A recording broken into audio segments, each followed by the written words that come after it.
Muy buenas tardes a todos. Les damos, como siempre, la más cordial bienvenida a su programa con la doctora Controversia. Somos Controversias, Salud y muchas cosas más. Señores, y el mensaje correspondiente al día de hoy es el siguiente. El verdadero valor del agradecimiento está en nuestro corazón. Vamos a ver ahora un mensaje muy especial que tenemos para todos ustedes. Todos éramos humanos hasta que la raza nos desconectó, la religión nos separó, la política nos dividió y el dinero nos clasificó. Bueno, señores, el día de hoy tenemos una entrega muy especial. Vamos a hablar de un tema bastante importante titulado Reforma Agraria, Desarrollo Comunitario y Cooperativismo. Y para tratar este tema tan interesante, tenemos aquí un invitado muy especial para nosotros, el señor Moncho Sánchez. Es especialista en todo lo que es trabajo social, cooperativismo, reforma agraria, sindicalismo. También es escritor y poeta. ¿Cómo está, Moncho? Bienvenido a tu casa. Muy bien. Al estar con ustedes, mucho mejor. Así mismo. Moncho, ¿qué es la reforma agraria? La reforma agraria surge como una invitación del socialismo. Sucede que se vivió una etapa crítica en los países de economía agrícola. Cuando Robert Torren escribe su tesis sobre los reglamentos que debían precisamente sostener la tenencia de la tierra, creó un instrumento que afectó a los más débiles, a los más pobres, debido a que establecía el agrimensor, el notario, que no era un personal conocido y que más bien en los campos, cuando le hablaban de un abogado, de un agrimensor, se le llevaba confusión a las grandes mayorías. La tierra no era de quien la trabajaba, sino de quien la legalizara. Como es natural, el campesino no es una persona versada en esos trámites burocráticos, y los sabios de las ciudades mensuraban las tierras sin que los campesinos se dieran cuenta y eran despojados precisamente de ese derecho que venían adquiriendo desde que sus padres, sus abuelos tomaron esas posesiones, las desmontaron y las cultivaron. La tierra no era de quien la trabajara. Todavía existe esa injusticia, sino de quien la legalizara. Okay. Nos encontramos precisamente con que en nuestro país fueron despojadas familias enteras de sus tierras, porque un abogado, en coordinación con un agrimensor, mensuraban esas tierras a veces en el aire. No era mensura que iba una brigada a hacer las trochas y el agrimensor atrás con la mira, sino ellos se imaginaban de que de tal sitio a tal sitio hay tantos metros, tantos kilómetros, y que de tal sitio a tal sitio hay tanto, y eso son tantas tareas. Campesino que entendía, y fue precisamente la consigna de nosotros en los campos, decir que la tierra era de quien la trabajara. Dijimos que el primer ladrón que apareció en la tierra, en el mundo, fue el que dijo que la tierra era suya, porque el hombre es dueño de lo que crea. La tierra la creó Dios, Sí. para que nosotros los humanos, los seres vivos, viviéramos precisamente de ese recurso inagotable. Porque algo muy importante que poca gente ha valorado, un principio que Henry George plantea en Miseria y Progreso de las Naciones, donde dice que la riqueza más grande es la tierra y más sólida. ¿Por qué? Porque usted puede disfrutarla 100 años y cuando va a venderla cuesta 100 veces lo que le costó originalmente. Exactamente. Vamos a decir, yo tengo familiares que son grandes propietarios en Tamayo y Vicente Noble. Sí. Compraron tierra a la tarea a 15 y a 20 pesos. La han estado explotando 70, 80 años, 50 años, y ahora la tarea que le costó 15 pesos vale 70,000 pesos. Exacto. Henry George no se equivocó precisamente cuando hizo ese planteamiento. En la reforma agraria en América, podemos decir que el padre de la reforma agraria en América fue el general Jacobo Alben en Guatemala. ¿Por qué? ¿Por qué, Monche? Porque es el hombre que se plantea repartir tierra a los campesinos y en un año asentó 100,000 familias. Okay. En mi país, del 1921 al 2020, un siglo, apenas se han asentado 112,000 familias. El proyecto presidencial de él planteaba 400,000 familias en 4 años, 100,000 por año. Pero el primer año su gobierno fue derrocado, inclusive él fue asesinado. Y surge precisamente Carlos Castillo Alma, que después es derrocado por Jacobo Irigoyen. Y asesinado también. Aquí en mi país hay un libro de un amigo nuestro que dice que Trujillo tuvo que ver con la muerte de Carlos Castillo Alma. ¿Por qué? Vamos a decirle. ¿Por qué? Bueno, Trujillo metía la cuchara en cualquier lugar que él entendía que le eran desafectos. Exacto. Y realmente puedo decirle, sabemos si hay mucho de ironía en este caso, que en una revista de las Fuerzas Armadas que llegó a mi casa, Trujillo designó una comisión para ir a Guatemala a dar el pésame por la muerte de Carlos Castillo Armas. Okay. Y esa comisión la encabezaba nada más y nada menos que Rafael Leonidas Trujillo hijo, Ramfe. Okay. No decimos con esto que Trujillo no participara, pero podemos decir que sí designó una comisión que fue a dar el pésame a la persona, a Guatemala por la muerte de su presidente, encabezada por Ramfe Trujillo. Exactamente. Desde su punto de vista, señor Moncho Sánchez, ¿cuál es realmente la importancia de la reforma agraria?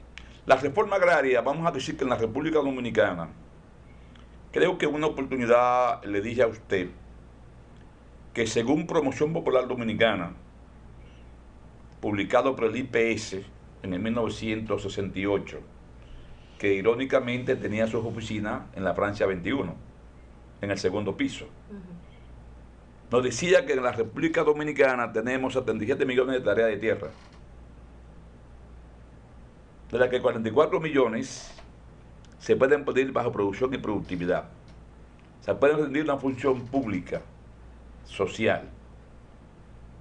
De esos 44 millones, el 95% de esas tierras están en manos de un 5%.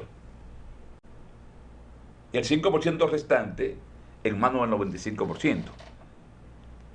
Y a mí me tocó, como era natural, difundir en los campos la necesidad de que la tierra fuera del campesinado que la trabajaba, para, primero, provocar fuentes de trabajo e incrementar la producción de alimentos, que es lo mismo que decir que la población de la zona urbana iba a adquirir los alimentos a precios más bajos, porque había una mayor oferta. Sí. Pero además se frenaba la migración de la zona rural a la zona urbana de personas que no están preparados para trabajar en una oficina pública o privada. De ahí los cordones de miseria y la delincuencia con que hoy nos encontramos, que es lamentable que haya que decir esto, pero es la realidad. Vienen del campo sin ninguna preparación. Sí, es verdad. Se asientan en una zona deprimida, donde la mayoría apenas una vez cocina. Sin trabajo,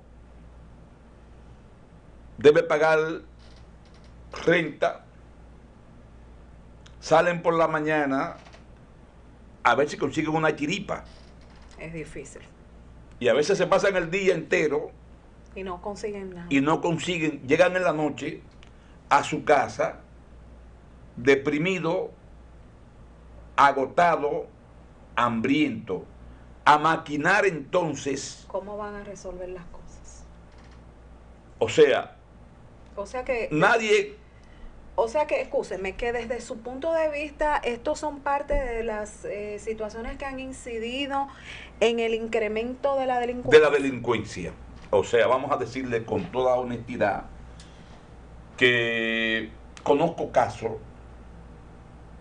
de mi pueblo, de gente que ha venido a la ciudad, ha creado familia, no han podido educar a sus hijos, ni ellos tampoco se han preparado. Y hay dos cosas que el ser humano no quiere perder. ¿Qué? Primero, la vida. Segundo, la moral. ¿Por qué, señor Moncho? Primero, la vida porque quiere seguir viviendo. Y la moral porque debe andar con la frente para abajo. En alto. Por los hechos vergonzosos cometidos. Y él, de hecho, discriminado cuando va llegando a una casa donde hay dos o tres que están fuera y le alcanza, viene un ladronazo. Pero hay mucha gente que no le interesa ese punto. No le interesa eso. Sino simplemente resolver sus situaciones sin... Ese es el grave problema. Ese es un gran problema. O sea, vamos a decir, en mi casa yo promuevo y organizo la Asociación de Agricultores Santa Ana. Habían 15.000 tareas de tierra que querían tomar 3 coroneles de la época. Y un tío mío fue a visitarme a decirme que quería que le ayudara. Digo, la única forma de parar esto es organizándonos.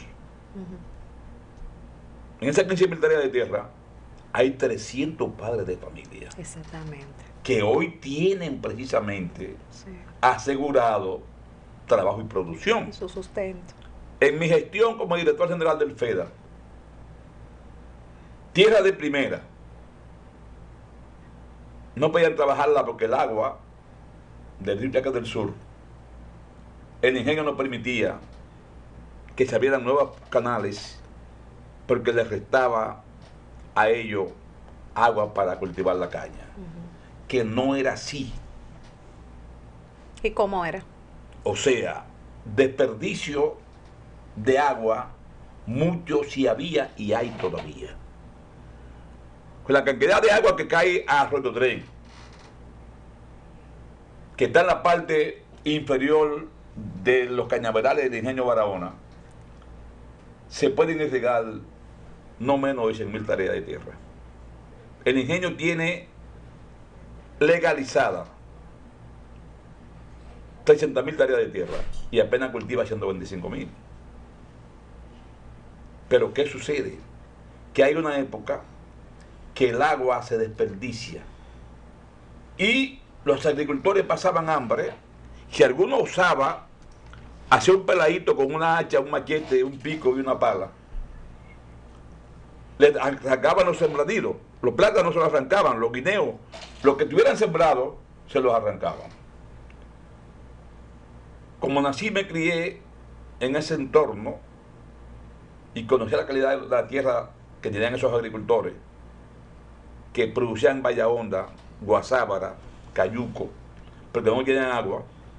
Desde el FEDA hicimos 7 canales de riego. Y aunque hubo resistencia del ingenio, al extremo de que a mí me llevó el director del CEA frente al presidente, acusándome de que yo iba a dejar el ingenio Barahona sin agua para dársela a los campesinos de la provincia. El presidente me conocía, sabía mis ideales, mi lucha, y le dijo precisamente: mira, Moncho es campesino, eso es lo que él es, él no va a ceder, llega a un acuerdo con él, amigable como funcionario. Sí. Se sonrió porque no esperaba que el presidente reaccionara precisamente de esa forma. manera.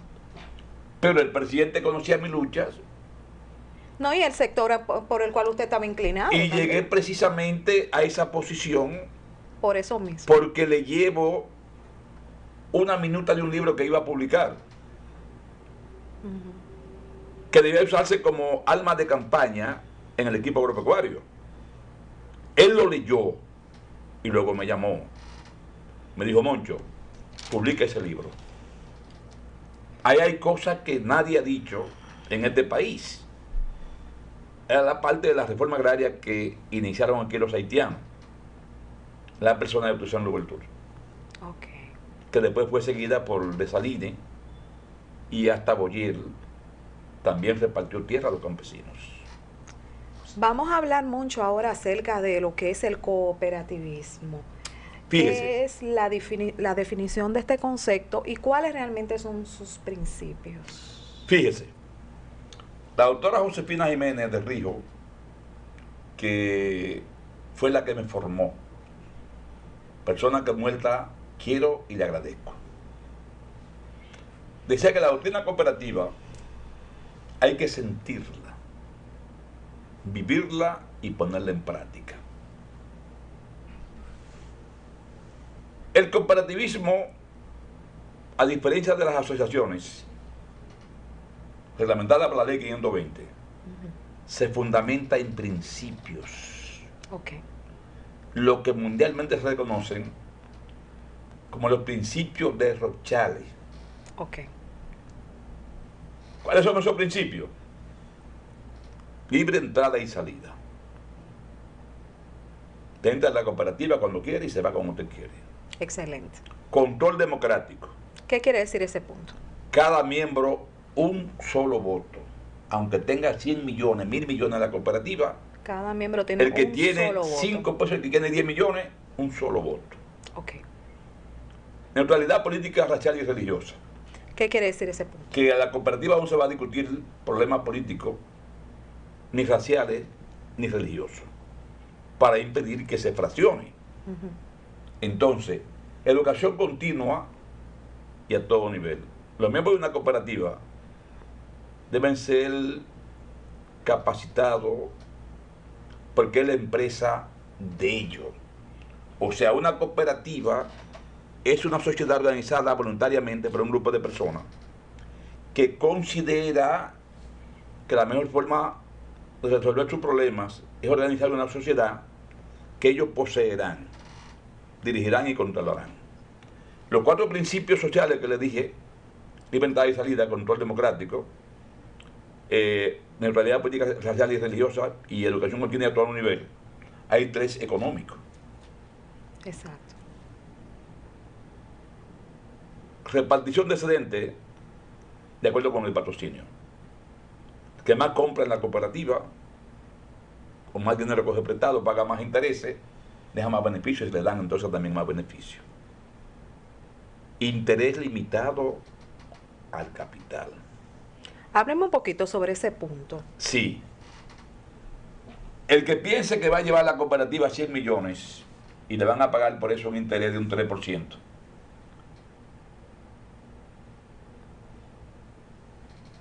está equivocado. ¿Por qué? Porque la cooperativa no es un medio para practicar la usura. Se le paga un interés, pero un interés social, que luego a la hora de repartir los beneficios, mientras más interés haya pagado, más beneficio tiene. Venta al contado. Okay. El principio de venta al contado, en el 1860, fue sacado de los 7 principios que dieron origen a la primera cooperativa exitosa en el mundo,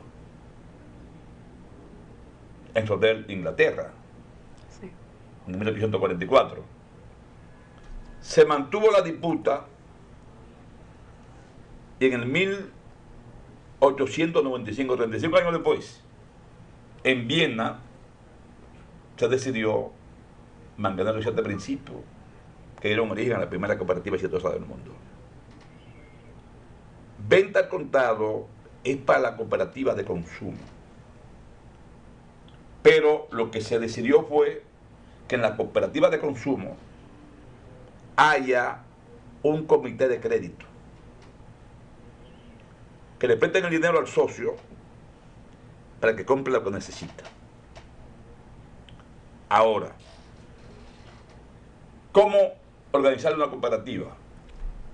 Porque en el país, en la gestión del doctor Guido de Alessandro Tavares, se abrió una escuela en Nigua San Cristóbal, en la casa de Trujillo, donde internaban a los que querían estudiar cooperativismo.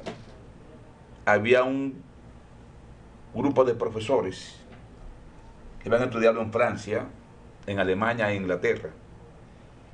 La que estaba el doctor Leonor Rodríguez Rí, estaba el doctor Octavio Ramírez Luzbal, estaba Josefina Jiménez, o sea, un grupo del doctor Lorenzo Cueto Guerrero, Angelo Caratile, o sea, que todos eran formados en academias extranjeras. Ahí se formaron unos 60 especialistas. Okay. Pero ¿qué sucede? Que cuando llegó el doctor Leonardo Matos Berrido a IDECO, empezó a desmantelar el departamento de promoción y educación de IDECO. Okay. Porque el doctor Yuyo de Alessandro Tavares era social cristiano. Sí. Él entendía que los que estaban ahí promoviendo cooperativas eran social cristianos, lo que era un error. Estaban parcializados. Lo que era un error porque en la cooperativa no se va a hablar de política. Exactamente. Y le digo porque a mí me tocó y me formaron ellos.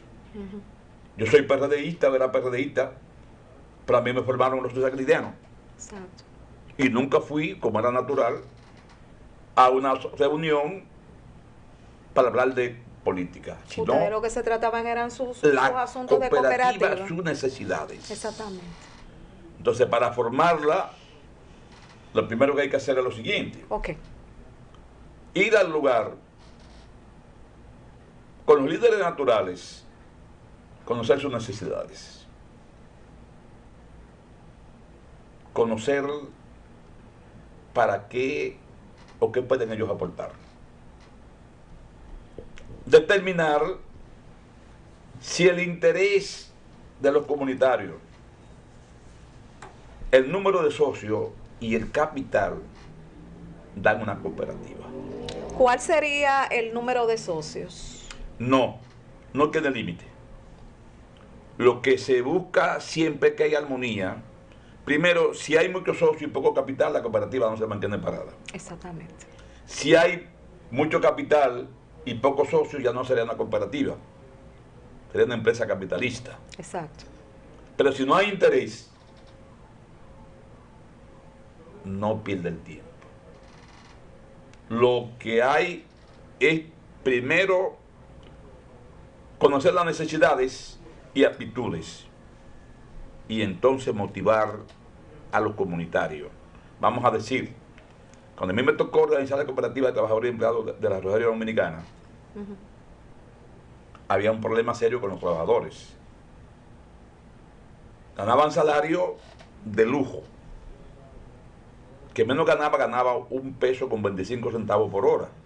Eso era mucho dinero. 8 horas eran 10 pesos diarios, 300 al mes. ¿Y en qué tiempo fue eso? Eso fue en los años 76, 77, Wow. 78. El salario mínimo en ese entonces eran 45 pesos. Entonces un obrero ganaba 300. Sí, era de lujo. Pero ¿qué sucede? Que tenía además bonificación y también regalía pascual. Sí. Pero este hombre le cogía prestado a todos los prestamistas. ¿Por qué? Porque lamentablemente, No tenía una educación, ¿verdad? Financiera. desgraciadamente, el obrero dominicano es corrupto. Véalo en el ebanista, véalo en el plomero, véalo en el soldador, véalo en el mecánico. Usted le lleva un carro a un mecánico con un defecto que puede resolverlo en 1 hora, 2 horas. Y se lo guarda 1 semana, 15 días y 1 mes, yendo usted todos los días. ¿A qué se deben esos puntos? Usted como una persona pues que ha tenido tanta experiencia en todos estos asuntos, de ese manejo, de ese sector en Bueno, específico. déjeme decirle, Para usted, ¿por qué? déjeme decirle. Lo primero que hay que educar al hombre en el manejo del dinero. No todo el mundo está preparado para manejar dinero. Eso decía mi papá siempre. O sea, vamos a decir, en el caso de los ebanistas, que es donde yo en los últimos años Te maneja más. he venido precisamente desenvolviéndome. El ebanista, si trabaja y es serio, puede vivir bien. ¿Por qué? Porque el ebanista le hace una puerta de caoba a usted, hecha, pulida y pintada por 3,000 pesos, y la puede hacer en un día. Pero él la puede hacer en un día, y usted se la paga, le da los materiales, y pasa 1 semana. Sí, pero eso no solamente mucho pasa con ese sector. Hay situaciones en este país de que a muchos, cuando usted le da el dinero por adelantado, realmente ya es como un favor que usted está pidiendo para que la persona pues realmente pueda cumplir con usted. Entonces por eso es que siempre se dice, no pague todo, paga una parte o solamente la mitad, porque ahí hay una situación complicada. O sea, el problema es el siguiente. La falta de cerebro. ¿Por qué le digo esto? Yo me tracé como meta trabajar mientras hubiera donde producir dinero. Exacto. Y trabajaba siempre en 2 y 3 partes. O sea, yo era director del FEDA y sembraba haciendo tarea de plátano, guineo, de tomates y berenjena en Tamayo. Quitaba una cosecha y ponía la otra. O sea que el fin de semana, que debía estar reposando, o en una cabaña, en una villa, pagada por el Estado, estaba yo en una finca con una bota puesta, lleno de lodo. Lo que pasa es que todo el mundo no tiene esa educación mucho, porque hay gente, por ejemplo, que cobran un dinero y ya son millonarios por 3 días. Entonces, todo lo botan, se lo beben, se lo mujerean, mujeres viceversa, y ya, y después al otro día llegan y a lo mismo en olla, en Fíjese. 0-0. Cuando yo llegué a Induca, yo era diputado. Y la gente, pero un diputado vendiendo puertas y ventanas. como agente libre porque yo era diputado, a los nombrados les pagaban 2,000 pesos para gasto. Pero esos nombrados iban a Induca y se sentaban en la recepción a esperar que alguien llamara. Y si le tocaba a él esa llamada, porque era por turno, Sí. para ir a tomar una medida, ¿qué hacía yo? Con el chofer por la mañana, con saco y corbata puesto, cogía para los proyectos. Me ponía unas botas. A las 10, cogía para el Congreso. Me quitaba las botas, me ponía mis zapatos. Me convierto en 2 años en Induca en el mejor vendedor. Me gané un enemigo por eso. Es así la vida. ¿Qué sucede? Que Induca tenía 35 vendedores, Eso es así. representantes y agente libre. Yo era agente libre. En ese año vendió 25 millones y yo vendí 11. Al año siguiente, Induca vendió 36 millones y yo vendí 14. Pero yo iba a los proyectos. Yo era diputado y tenía un sueldo, podía no hacer eso. Quédate así. O O dedícate sea, a otra cosa. entonces me independizo Yo te entiendo. y llego precisamente a ser uno de los suplidores más exitosos. Sí. Si yo no enfermo, pero me pasé 8 años en un lecho, Ah, sí, con lo que te pasó en los riñones, ¿verdad? sí, y eso me... Yo me recuerdo de eso. Pero ya yo tenía precisamente el Hospital de los Billeteros con 4.800.000 pesos de puerta y ventana, el Teatro Popular de Villajuana con 2.800.000 pesos, tienen 2 obras, 7 millones de pesos de puertas y ventanas. Pero yo iba a los proyectos, Sí. no me sentaba en Induca en las recepciones para que llamaran. O sea, Entonces, ¿qué tú quieres decir? Que no hay esa educación, que no hay... que no hay aspiraciones, o sea, estamos lo que llaman en sociología el objeto pasivo. El hombre que todo le es indiferente. No aspira un carro, no aspira una casa, no aspira nada. No, pero también mucho aquí está, por Entonces- ejemplo, espérate, hay personas, por ejemplo, que si tú tienes un cargo, una posición X, dicen, oh, no, pero ¿y cómo si yo voy a dedicarme a? ¿Entiendes? O sea, Entonces, ¿qué pasa? Cuando llego a Induca hay un problema con los instaladores. Muy serio. Muy serio. Le daban los vehículos, las plantas eléctricas y las escaleras y las herramientas. Tú vas para Barahona a instalar 200 ventanas. sí, Son 10,000 pesos, te damos 5,000. sí, ¿Qué hacer con los 5,000? Que se metía en una cabaña. eso es así. Y continúa lo mismo. Entonces, Ahí, los clientes llamando, Induca decide entonces sí,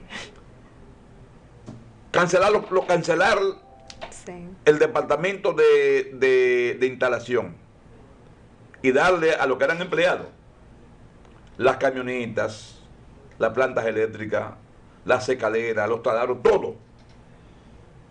¿Y qué hacían ellos entonces? Cogían la camioneta y que iban a una financiera. Y ahí mismo en el patio de Induca iban la financiera a buscar los vehículos. hice lo que Y las plantas eléctricas le empeñaban. Ay, Y los taladros también. O sea que es un problema de cerebro. Yo le digo sinceramente porque, mire, un ebanista puede instalarle usted en un día con un ayudante sí, 4 puertas. sí, Le cobran a 1,000 pesos, ¿cuántos son? 4,000 pesos. Pero el problema es que si usted le dio cuarto, si no le da, no van. y si le da más, Si le da, peor todavía. eso es verdad. Y yo tengo esa experiencia ahora en diciembre, que mandé a hacer 7 trabajos, de eso además recibí un solo. Ay, Dios mío, Oye, no es fácil. no, o sea que es un problema de esto, Sí. de cerebro. Sí. Moncho, ¿cómo usted me define el asunto de las cooperativas en la actualidad? Fíjese, el movimiento cooperativo ha recibido un impulso desde arriba. Ahora, le observé a un amigo que tuviera mucho cuidado, porque él es desconocedor y no sé por qué. Porque tiene un libro mío que le explica todo lo que yo he dicho aquí. ¿Cómo se llama el libro? El libro es Evolución Histórica de la Tenencia de la Tierra en la República Dominicana. Ahí está el proceso para legalizar la propiedad territorial, formar una cooperativa, un sindicato, una asociación. Todo lo que se llama desarrollo comunitario, que es un proceso que se vivió en la República Dominicana en América. Exacto. Impulsada por el gobierno norteamericano de Robert Kennedy, de John F. Kennedy. La mejoradora del hogar, los clubes de madre, todo esto incorpora a las comunidades a la solución de sus problemas. La ODC de entonces concluyó centros comunales y escuelas en todo el país con el aporte comunitario, con el aporte de la comunidad. Ese es un proceso en donde el sujeto pasa a ser parte integral de la solución de su problema, o sea que la comunidad participa de una forma consciente y responsable, organizadamente en la solución de su problema. Esa experiencia yo la viví trabajando en el Servicio Social de la Iglesia Dominicana Incorporada. Ya hacía lo mismo que los promotores de ODC, pero yo era director regional. Y logramos precisamente construir escuelas, caminos vecinales, centros comunales, iglesias. ¿Y qué hacíamos nosotros? Íbamos a la comunidad, ¿qué hace falta aquí? Hago una escuela. ¿Qué ustedes están dispuestos a hacer? ¿Para qué? Bueno, nosotros estamos dispuestos a darle los blocos y el cemento. La arena está en los ríos. Coordinamos con los ayuntamientos, las oficinas públicas para que le traigan un camión de arena si hacen falta, de grava, lo que sea. Pero ¿qué hacemos con darle esto si ustedes no van a hacer la mezcla? Y ayudarle a Vanita precisamente a poner el albañil a poner los blocos. Como era una necesidad sentida, ellos se incorporaban. Y fueron, de hecho, centros comunales y escuelas en las comunidades rurales se hicieron decenas. La ODC se encargó, bueno, su nombre, Sí. Oficina de Desarrollo de la Comunidad, se encargó, pero lamentablemente pasó en ODC lo mismo que pasó en IDECOP, que los especialistas verdaderos lo sacaron. Y le voy a decir con honestidad, en IDECOP no hay 100 especialistas. Actualmente, entonces cuando vi en la prensa que se formaron 2000 cooperativas, ¿y quién la formó? Es un proceso. La primera que tienen que conocer del cooperativista son los principios de Roder. ¿Cuáles son? Lo que le dije hace poco: entrada y salida, control democrático, tener limitado el capital, neutralidad política, social y religiosa, educación continua a todo nivel. O sea, luego conocer cómo funciona, qué es una asamblea constituyente, qué es un consejo de administración y sus funciones, qué es un consejo de vigilancia y sus funciones, qué es un comité de crédito y sus funciones. O sea, la cooperativa no es de que... No, espérese, son cosas muy diferentes. Las asociaciones, una junta directiva. La cooperativa no. Va a manejar cuarto para ponerlo al servicio de que los aportan. Y la Asamblea Constituyente es la máxima autoridad. Consejo de Administración, el cerebro de la cooperativa. El Consejo de Vigilancia, los ojos de la cooperativa. Es que está tanto, si aquel cogió un peso, aquel no cumplió, o sea, puede, en circunstancias especiales, suspender el Consejo de Administración por falta grave y convocar a la Asamblea Constituyente. O sea, el Comité de Crédito no puede dar crédito alegre. Sí, es verdad. Tiene que estudiar las condiciones sociales, económicas y morales del prestatario. Vamos a decir, hay un socio que gana mucho dinero, pero es mala paga. Entonces, el comité de crédito no puede darle un crédito a ese hombre que no le gusta pagar. Y yo tengo amigos que me lo dicen claro así, que a mí no me gusta pagar. Cogen prestado, te dicen, préstame, o sea, no le gusta, o sea, así mismo lo dicen, es que a mí no me gusta pagar. Le duele pagar. Entonces, el comité de crédito está para estudiar las condiciones morales, sociales y económicas del prestatario, para aprobar un crédito. O sea, que la cooperativa no se puede poner, no, eso no es así. A lo loco. No, primero hay que preparar a la gente que la va a dirigir. Prepararlo porque eso es su empresa.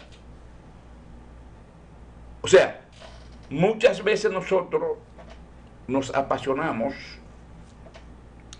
A mí me tocó dar la primera charla de cooperativismo a mis profesores en Tamayo. Cuando se decidió formar la cooperativa de maestros en el 68. Ay, Moncho, ha llovido mucho. O sea, déjame explicarte, lo que fueron mis profesores, yo los convocaba y estaban interesados, porque la usura, los usureros, la querían al galope. Le prestaban el 20% mensual, no como al 10, ahora el 5, no. Antes, en esa época era el 20. Wow. Y en los ingenios le prestaban al 20 semanal. Al 20 semanal. Ah, pues usted se ríe. Me río porque déjeme explicarle lo que pasa. Mío. Con la agravante de que en eso estaba involucrado el mayordomo, Sí. el inspector de riego y hasta el súper. Wow. Se ponían de acuerdo con el de la bodega, porque siempre en cada batey, en los ingenios de los americanos, Sí. que después Trujillo compró, había una bodega Sí. para venderle los alimentos a los que estaban en el batey. Le daban un vale al que tiene un ajuste Sí. de 20 pesos. Le daban un vale de 10 para pagar 12. Ay, Dios. Pero cuando llegaba el pago, el que hacía el ajuste no cobraba. Le daban los cuartos al prestamita y él le daba lo que le quedaba. Ay, Dios. O sea, le estoy hablando que son cosas.